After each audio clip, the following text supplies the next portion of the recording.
A man walks into a bank with a simple idea. He deposits $1,000. The money goes into his account. Safe, locked, untouched. Now here's the strange part. The bank does not keep that $1,000 sitting in a vault waiting for him. It can't. Because if it did, the entire modern economy would slow down to a crawl. Instead, something else happens. Something most people never see. That same $1,000 quietly becomes the foundation for new money. Not printed, not shipped, not physically created, just written into existence. And this is where the system stops feeling intuitive, because somewhere else, at the exact same time, someone is walking out of the same bank with a loan. A car loan, a business loan, a mortgage. And that loan didn't come from a pile of old deposits. It came from your deposit. Repackaged, reused, recreated. This is how modern banking actually works. And once you see it, you can't unsee it. The key idea is simple, but uncomfortable. Banks don't just store money. They multiply it.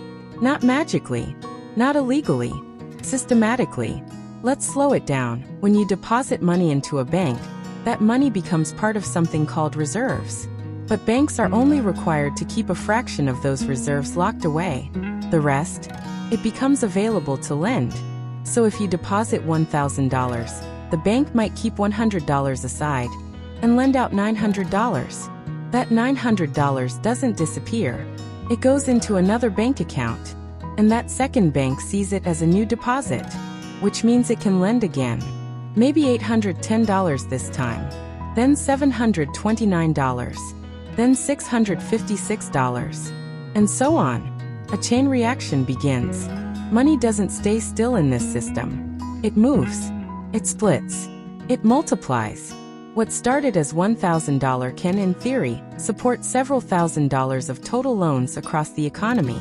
Not because anyone printed more cash, but because credit expanded. This is called fractional reserve banking. But that name hides the real effect. Because what it really does is this: it turns trust into spending power. Now here's where things get more interesting. Most people imagine banks as middlemen. You deposit money, they lend it out. Simple. But in reality, banks are closer to creators of purchasing power. When a bank approves a loan, it doesn't hand over someone else's deposit. It credits an account. A digital number appears. A mortgage balance is born. New money exists in the system at that exact moment. No truqueraíbs. No vault is opened. No physical exchange happens. Just entries on a ledger. And that is the part that feels almost unreal. Because it means most of the money people use today is not cash. It is bank-created credit. In many modern economies, over 80 to 90% of money exists only as digital bank balances. Not printed currency. Not coins. Just numbers backed by debt. Now step back and look at the consequence. If banks are creating most of the money through lending, then money supply is directly tied to borrowing. When people are confident, they borrow more. Banks lend more. Money expands. The economy grows faster. But when fear enters the system, everything tightens. Loans slow down. Credit shrinks. Money creation stalls. And suddenly, the same system that expanded growth can contract it just as quickly. This is why financial crises don't feel random to economists. They feel mechanical, because they are built into the structure itself. But there's another layer most people miss. If money is created when loans are issued, then every dollar in circulation is also someone else's debt. Every mortgage payment, every credit card bill, every business loan. It all feeds back into the same system that created the money in the first place. So when you hear phrases like, the economy is growing, what it often really means is this: debt is expanding. Now here's the uncomfortable irony. The system depends on continuous expansion, because loans must be repaid with interest. And that interest doesn't exist at the moment money is created, which means somewhere in the system, new loans usually have to form just to keep everything flowing. This is why credit growth matters so much to central banks.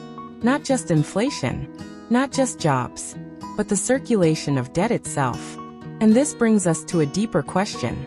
If money is created through debt, then what happens when debt stops growing? The answer is not simple. But history gives hints. Credit slows, markets tighten, liquidity shrinks, and suddenly, things that felt stable start to wobble. Not because money disappeared, but because new money stopped being created at the same speed. Now zoom out for a moment. Think about how invisible this system is in everyday life. Most people never see a loan being created. They only see prices, salaries, interest rates, and headlines about the economy. But underneath all of that is a constant engine. Deposits becoming loans. Loans becoming deposits. Deposits becoming loans again. A loop that never really stops. And here's the final twist. The system is not designed to be a conspiracy.